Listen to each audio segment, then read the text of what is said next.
మన మతానికి హిందూయిజం అనే పేరు ఎక్కడి నుంచి వచ్చింది, మన అందరినీ హిందువులని ఎందుకు అంటారు అనే దాని మీద చర్చిందామని మేము ముందుకు వచ్చాను. అసలు ఫస్ట్ ఆఫ్ ఆల్ హిందూ అనే పేరు 520 బీసీ కాలంలో సృష్టించబడింది. అంటే ఈ పేరుని అప్పుడే వాడుకలోకి వచ్చింది. ఎలా వచ్చిందంటే మనకి ఈ పేరు పెట్టింది పర్షియన్స్, అంటే పారసీకులు. అంటే ఇప్పుడున్న ఇరాన్, ఇరాక్, ఆఫ్ఘనిస్తాన్ ఈ రీజియన్ అంతా పర్షియన్ రీజియన్ అనేవారు. అంటే వాళ్ళు మాట్లాడే భాష పర్షియన్ అనమాట. అంటే ఇప్పుడు అరబిక్. సో వాళ్ళకి అరబిక్లో మనం ఏంటంటే ఈ సింధు రీజియన్లో ఉండేవాళ్ళు. అంటే అప్పుడు సింధు రివర్ ఏదైతే ఇండస్ రివర్ అని అన్నారో వాళ్ళకి సింధు రీజియన్ని ఎస్ పలకడం రాదన్నమాట. ఎస్ పలకడం రాకపోవడం వల్ల ఎస్ బదులు హెచ్ పలికేవారు. సో మీరు ఇందులో కూడా చూడండి, మీకు కావాలంటే గూగుల్లో కూడా ఉంటుంది. ఎస్ బదులు హెచ్ పలికేవారు కాబట్టి ఈ సింధుని హిందూ అని పలకడం వల్ల ఆ వాడుక భాషలో మన హిందుస్థాను, హిందువులు, హిందూయిజము, హిందువుల మతం, హైందవ మతం అని ఇలా వచ్చిందన్నమాట. ఇది నేను చెప్పేది కాదు, మనకి ఇప్పుడు ఏ ఉంది కదా, గూగుల్ ఉంది, ఏది కొట్టుకుని వచ్చేస్తుంది. So first of all people living at the Indus river వాళ్ళని హిందువులు అని అంటారన్నమాట. అంటే ఇందులో అందరూ ఉంటారు. అన్నీ ఇప్పుడు ఏ బిలీఫ్ ఎవరిని బిలీవ్ చేస్తున్నారంటే ఏ దేవుడు బిలీవ్ చేసే వాళ్ళన్నా ఈ రీజియన్లో ఉన్న వాళ్ళని హిందువులే అంటారని చాలామంది మత ప్రబోధకులు, హిందువులే కాదు ముస్లిం మత ప్రబోధకులు, క్రిస్టియన్ మత ప్రబోధకులు, జైన్లు, బుద్ధులు చాలామంది కూడా ఇదే చెప్పారు. అసలు హిందూయిజం ఎవాల్యుయేషన్ అనేది ఎలా జరిగింది ఫస్ట్ నుంచి అనేది మీకు చెప్తాను. ఫస్ట్ ఆఫ్ ఆల్ 1500 బీసీ, అంటే ప్రీ వేదిక్, ఇంకా వేదాలని పుట్టలేని టైంలో కేవలం రివర్ని లేదంటే నదుల్ని, సూర్యుడిని, చంద్రుడిని వీటిని పూజించేవారు. నెక్స్ట్ వేదిక్ పీరియడ్, అంటే వేదాలు పుట్టిన టైంలో, అంటే ఇప్పుడు ఏదైతే యజ్ఞాలు, అగ్నిని లేదంటే ఈ ఇంద్రుడిని, వరుణుడిని వీళ్ళని దేవుడిగా కొలడం మొదలుపెట్టారు. అంతకుముందు కేవలం ఏంటంటే నేచర్ని మాత్రమే దేవుడి కింద కొలడం మొదలు పెడితే వేదిక పీరియడ్లోకి వచ్చేటప్పటికి వేదాలు ఏవైతే వచ్చినాయో అగ్నిహోత్రము, లేదంటే వరుణ దేవుడు, లేదంటే మనకి ఇంద్రుడు, ఇలా ఇలా ఈ సిస్టమ్ అయితే వచ్చింది. ఇంకా వర్ణాస్ అయితే ఇక్కడ బిగిన్ అవ్వలేదు కానీ సోషల్ స్ట్రక్చరు. నెక్స్ట్ ఉపనిషత్ పీరియడ్లో అయితే వర్ణాస్ అయితే అక్కడ అయితే ఏదైతే మనం హిందువులు నమ్మేది ఏదైతే ఉందో మనుస్మృతి కానీ ఇవన్నీ అప్పుడు రాశారన్నమాట. సో మనుస్మృతి అదంతా వేరే టాపిక్, దాని గురించి తర్వాత మాట్లాడుకుందాము. ఉపనిషత్ పీరియడ్ అంటే 800 to 300 బీసీఈ అన్నమాట. అంటే ఇక్కడ ఫిలాసఫీ అనేది వచ్చింది. అప్పుడు దాకా ఫిలాసఫీ అనేది లేదు. ఇక్కడ ఫిలాసఫీ ఏదైతే వచ్చిందో ఇక్కడ కర్మ, మోక్షం, లేదంటే ధర్మం ఇవన్నీ ఈ టైంలో వచ్చినాయి అన్నమాట ఉపనిషత్ పీరియడ్లో.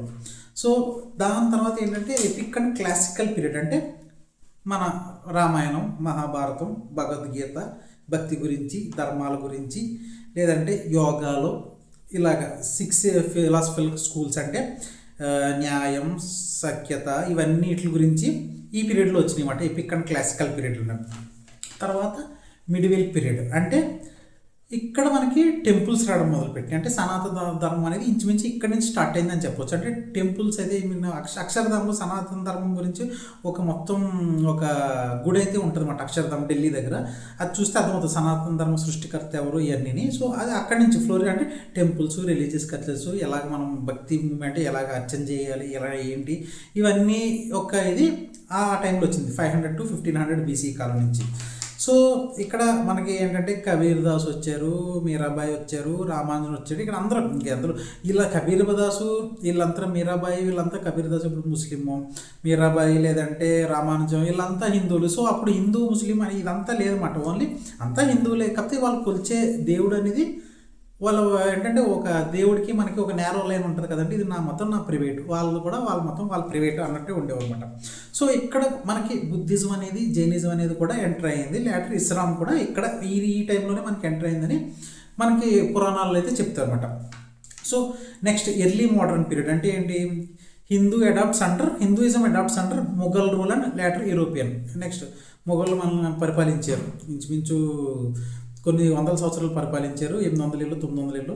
అంటే ఈ నెక్స్ట్ తర్వాత యూరోపియన్ కంట్రీస్ ఏదైతే డచ్, పోర్చుగీస్ ఇవన్నీ వచ్చి మనల్ని పరిపాలించినాయి ఒక 300 ఏళ్ళు అలాగా. దాని తర్వాత ఏదైతే 1800 తర్వాత లేదంటే 1900 తర్వాత ఇక్కడ మనకి స్వామి వివేకానంద, ఆర్య సమాజు, బ్రహ్మ సమాజు, ఇవన్నీ రిఫార్మ్ మూమెంట్స్ ఇవన్నీ వచ్చింది. దీన్ని మోడర్న్ పీరియడ్ అంటారు. ఇది మన హిందూ ధర్మం యొక్క లేదంటే హిందూయిజం యొక్క ఎవాల్యుయేషన్ అని చెప్పొచ్చు.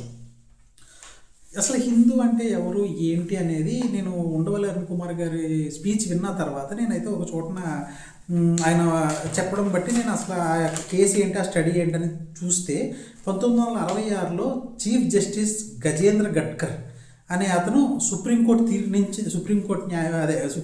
జడ్జి ఒక తీర్పు అయితే ఇచ్చాడు. ఏంటంటే హిందూయిజం అనేది ఒక మతం కాదు, ఇది వే ఆఫ్ లైఫ్.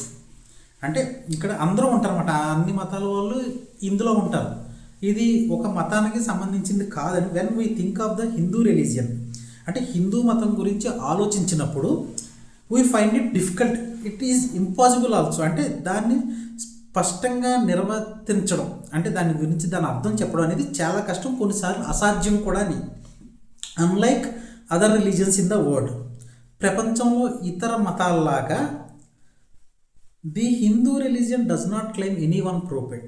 అంటే ఏంటి, ప్రపంచంలో ఇతర మతాలలాగా మతానికి ఒక ప్రవక్త లేడు ఇక్కడ. First of all it does not worship any one God, ఒక దేవుడిని ఆరాధించాలనే నియమం లేదు. అంటే ఇప్పుడు ఏంటి, నేను అయ్యప్ప స్వామిని కొలవచ్చు, లేదంటే సుబ్రహ్మణ్య స్వామిని కొలవచ్చు, లేదంటే ఇంకొక శివుడిని కొలవచ్చు, ఇంకొకరు యేసుక్రీస్తుని కొలవచ్చు, ఒకరు ఇస్లాంని కొలవచ్చు, ఇలా ఇలా ఎవరన్నా కొలవచ్చు, అల్లాని కొలవచ్చు, లేదంటే బుద్ధుడిని కొలవచ్చు, ఇప్పుడు గ్రామ దేవతలను కొలవచ్చు, అలా ఎవరినైనా కొలవచ్చు. కానీ వీళ్ళందరూ హిందువుల్లోకే వస్తారు అనేది అక్కడ అతను 1966లో తీర్పు అయితే ఇచ్చారు. మీరు కావాలంటే గూగుల్లో కూడా కొట్టుకోండి. నేను కూడా ఉండవల్లి అరుణ్ కుమార్ గారు చెప్పిన తర్వాతే, నేను గూగుల్లో కొట్టిన తర్వాతే మీకు ఈ వీడియో చేసి పెడుతున్నాను అనమాట.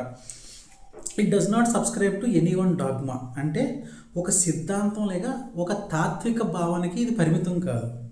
ఈ పలానా సిద్ధాంతం వల్ల హిందువులు అనే యొక్క ఇది కాదనమాట. అంటే ఇప్పుడు కొంతమంది ఇది ఎలా చెప్తారంటే, మనకి కులాల్లో ఉంటాయి, కులాల్లో మనకి ఆంధ్రప్రదేశ్లో కానీ లేదంటే తెలంగాణలో కానీ కాపుల కులం కానీ, చౌదరీస్ కానీ, లేదంటే తూర్పు కాపు కానీ, వీళ్ళ అందరూనే లేదండి మాకు ఆచారం లేదండి అంటారు జనరల్గా.